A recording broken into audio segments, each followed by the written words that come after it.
Alright, folks, what's up? Rich Van Tassel with you, giving you a recap of the first part of the recap of Week 13 of the NFL season. Starting out, the Baltimore Ravens really rocked the Miami Dolphins today. An important game for both teams. Baltimore both in the wild card and in the division. Miami in the wild card. Miami losing their first after winning 6 straight. Ryan Tannehill, 29 of 40, 226 yards. 1 touchdown, 3 interceptions. Jay Ajayi held in check, but they weren't running the ball much because they fell behind. 12 carries, 61 yards. That's 5.1 yards per carry. Jarvis Landry, 11 for 87 receiving. The team altogether running was 16 of 62. 4 other guys had carries, just 1 carry, but they were all for 1 yard, 1 yard, 0 yard, and -1 yard. Jarvis Landry, the top receiver, 11 catches, 87 yards. Deion Sims, 3 for 39. Devontae Parker, 3 for 34. He had the touchdown. Michael Thomas recovered a fumble. Ryan Tannehill fumbled and recovered it. And Neville Hewitt also recovered a fumble. His own fumble. No sacks. Byron Maxwell had an interception. Andrew Franks missed his only field goal attempt for the Baltimore Ravens. We had talked about Joe Flacco. Well, he played very well today. I said he was inconsistent at times, but today he had a good one. 36 of 47, 381 yards, 4 touchdowns, and 1 interception. Kenneth Dixon, 6 carries, 56 yards, 9.3 yards per rush. Terrence West, 10 for 55 yards per rush, 1 touchdown. The team altogether 20 carries, 110 yards, 5.5 yards per rush, 1 touchdown. Dennis Pitta, top receiver, 9 catches, 90 yards, 2 touchdowns. Brashad Perriman, 2 for 59, 1 touchdown. Terrence West, 3 for 18, he also had a touchdown. Dennis Pitta lost a fumble. The team had 2 sacks. Matt Judon and Brent Urban, so Terrell Suggs did not have a sack. Eric Weddle, Gerard Powers, Ladarius Webb all had the interceptions. Weddle returned his 53 yards, but not for a touchdown. Justin Tucker, 1 for 1 in his field goal. So, as far as the game, Baltimore, like we said, they had not been consistent running the ball, had not always been able to get it done and keep the guys running as much as they would like to. They did that today. Between the two, Dixon and Terrence West ran the ball very well. Joe Flacco, very efficient today. Let's see if he can get it moving down the rest of the season. For the Dolphins, they fell behind early. Their defense was not good. Forced Ryan Tannehill to pass, so you got to just take it and move on. Obviously the running game is not going to be good when you fall down as much as they did. You've got the rest of your season left to play, 4 games left. It's going to be a tight race for the wild card, but they have to make sure that from this point forward they don't fall behind.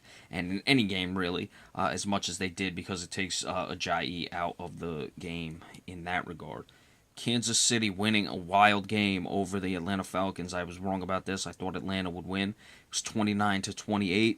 Kansas City now 9-3, 5-2 on the road. Atlanta drops to 7-5. We'll get into Atlanta and the playoff implications after this for both teams. Alex Smith, 21 of 25. This is for the Chiefs, 270 yards, 1 touchdown, no interceptions. Albert Wilson had 1 carry of 55 yards for a touchdown. That was on a fake punt. Spencer Ware, 14 of 29, 2.1 yards per rush and a touchdown. DeAnthony Thomas, 1 for 23. The team, 22 carries, 123 yards, 5.6 yards per rush. However, you take off the 55-yard fake punt and the 23-yard run from DeAnthony Thomas, then those numbers really come down substantially to under 4 yards per carry. Travis Kelce, top receiver, 8 for 140. No surprise there. Alex Smith loves him. Tyreek Hill, 5 for 53. Albert Wilson, 4 for 48. Spencer Ware, 3 for 23. He had the touchdown. Alex Smith lost the fumble. 2 sacks. One was Justin Houston, the other was Tom Bahali. I believe D Ford did play in this game, but he did not have a sack. Eric Berry had an interception, returned 37 yards for a touchdown. DeAnthony Thomas, 6 returns, 130 yards. So that's a lot of returns, a lot of return yards, but only 21.7 yards per return. Carlos Santos did not attempt a field goal. For the Atlanta Falcons, Matt Ryan, 22 of 34, 297 yards, 1 touchdown, 1 interception. Devontae Freeman running 15 carries, 56 yards, 3.7 yards per rush, 2 touchdowns. Tevin Coleman, 12 for 49, 4.1 yards per rush. The team, 30 carries, 128 yards, 4.3 yards per rush. So they were relatively balanced on both sides, was Atlanta, which they're not always quite that close to being balanced between the run and pass. Julio Jones, 7 receptions, 113 yards. Devontae Freeman, 4 for 49. Taylor Gabriel, 5 for 44. Julio Jones got off to a pretty hot start, so really cooled off. Grady Jarrett recovered a fumble. 1 sack belonged to Vic Beasley Jr. He's having a good game. Or having a good season, Vic Beasley Jr. Matt Bryant, 3 for 3 in his field goals. Nothing of note in the return games. For Atlanta, again, after that nice start they had, they're starting to drop off again, just like they did last year. Last year it was, 5-0, and they fell off. This year they were 5-1 after they're losing their opening game. Since then, they have been 3-4, so not terrible, but certainly coming back down. This game, their defense really let them down. That fake punt killed them. You know, the big plays that contributed to touchdowns going the other way. A fake punt, an interception return for a touchdown. They haven't always been balanced on offense. They were today. That's something they've got to keep pace with and move forward. It appears New Orleans is going to lose. Tampa Bay playing later, so we'll have to see where exactly they'll be as far as Tampa Bay either having the same record or Atlanta having a one-game lead after today in that NFC South, but certainly New Orleans had a chance, and now the door is really shutting on them, even with the Atlanta loss. Los Angeles getting pounded by the New England Patriots, very little surprise there, 26-10. Los Angeles now 4-8. New England is 10-2. Wasn't Los Angeles like 3-1 at one point? Jared Goff, 14 of 32, 161 yards, 1 touchdown, 2 interceptions. Todd Gurley, 11 carries, 38 yards, 3.5 yards per rush. The team was 13 of 36, 2.8 yards per rush. Gurley is really struggling this year. Kenny Britt, top receiver, 2 for 67, 1 touchdown. Brian Quick, 5 for 48. Tyler Higbee, 2 for 16. Kenny Britt has been a relatively bright spot for this team. It's having an otherwise poor year. No sacks, so that good defensive line didn't get any sacks on Tom Brady. And Greg Zuerlein 1 for 1 in his field goals. For the Patriots, Tom Brady 33 of 46, 269 yards, 1 touchdown, no interceptions. It's like Tom Brady's bad games. This is when he puts up numbers like that, and they're still spectacular. LeGarrette Blount, 18 carries, 88 yards, 4.9 yards per rush, a touchdown. Dion Lewis, 5 for 27, 5.4 yards per rush. James White, 3 for 17, 5.7 yards per rush. The team 29 of 133, 4.6 yards per rush. Julian Edelman, top receiver, 8 catches, 101 yards. Malcolm Mitchell, 8 for 62. Danny Amendola, 3 for 30. Chris Hogan, 4 for 23. He had the touchdown. Patrick Chung recovered a fumble. Cyrus Jones, fumble that was not lost. 1, 2, 3, 4 sacks for the Patriots. Chris Long had 1. Rob Ninkovich another. Shea McClellan and Logan Ryan had the other 2. Malcolm Butler and Kyle Van Noy had interceptions. Steven Gostkowski 4 for 4 in his field goals. So we discussed the New England Patriots, the Los Angeles Rams. Sorry, I'm watching this Stanford band play Houston's trying to do right now. It's kind of distracting me. It's actually quite comical. Los Angeles, they were without their offensive line players, which was a difficult situation for them. And Jared Goff was not good in this game. Tom Brady, very efficient. Not really much to talk about in this one. New England just too good for the Los Angeles Rams. Really took advantage of them, the rookie quarterback. And New England, hey, they still find ways to win. Tom Brady distributes the ball regardless of if he has Gronkowski or not. 1, 2, 3, 4, 5, 6, 7, 8 receivers caught passes, and LeGarrette Blount is, of course, playing very well this season. Give him a lot of credit. Cincinnati really gave it to the Philadelphia Eagles, 32-14. Eagles slipping down to 5-7, 1-6 on the road. Cincinnati up to 4-7-1. Carson Wentz, 36 of 60, 308 yards, 1 touchdown, 3 interceptions. Wendell Smallwood, 8 carries, 19 yards. Carson Wentz, 3 for 16. Darren Sproles, 7 of 14. He had a touchdown. Paul Turner, top receiver, 6 for 80. Zach Ertz, 9 for 79, a touchdown. Trey Burton, 5 for 53. Michael Kendricks and Jalen Watkins both recovered fumbles. No sacks, no interceptions. Kenjon Barmer had 2 kick returns of 88 yards, one of them for 61. Caleb Sturgis 0 for 1 in his field goals. Andy Dalton was very good in this game. 23 of 31, 332 yards, 2 touchdowns, no interceptions.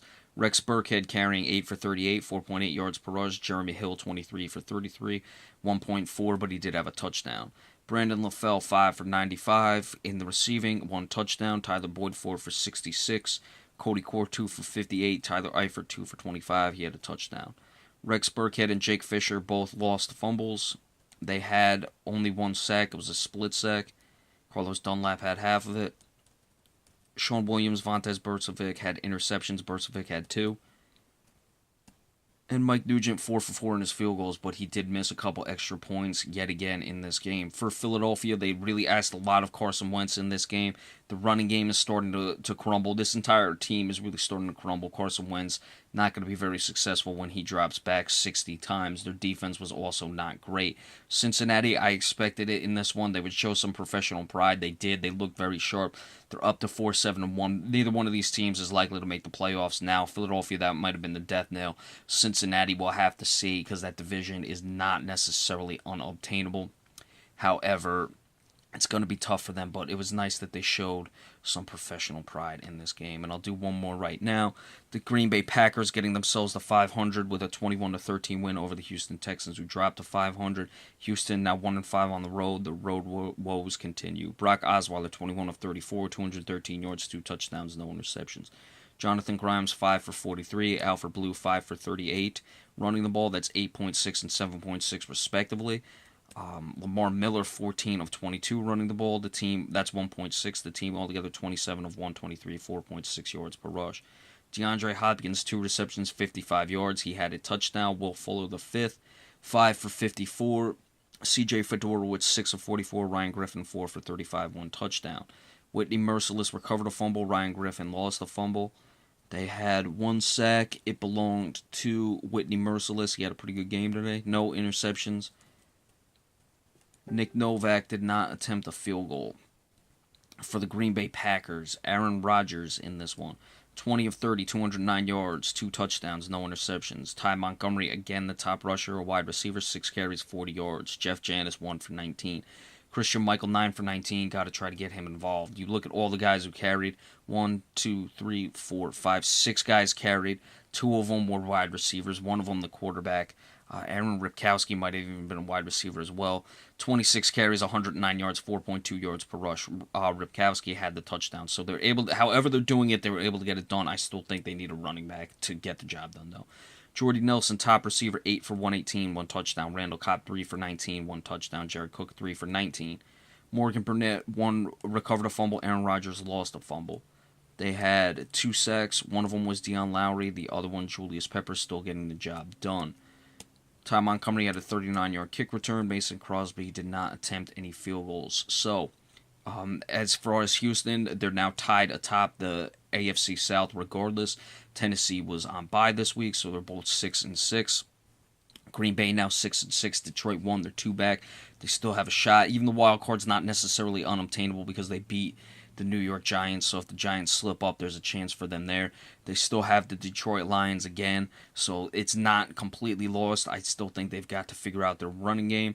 Vikings and Lions again down the stretch, but only once against the Lions, who they have already beaten, though, so there's certainly potential there. All they really need is 1 or 2 losses by the Lions because Green Bay may not win out, so we'll see how that goes as far as that, but got to figure out the running game. As for the Houston Texans, Brock Osweiler wasn't bad in this game. The conditions weren't great either. It was snowing up there in Green Bay, so we'll have to see what happens.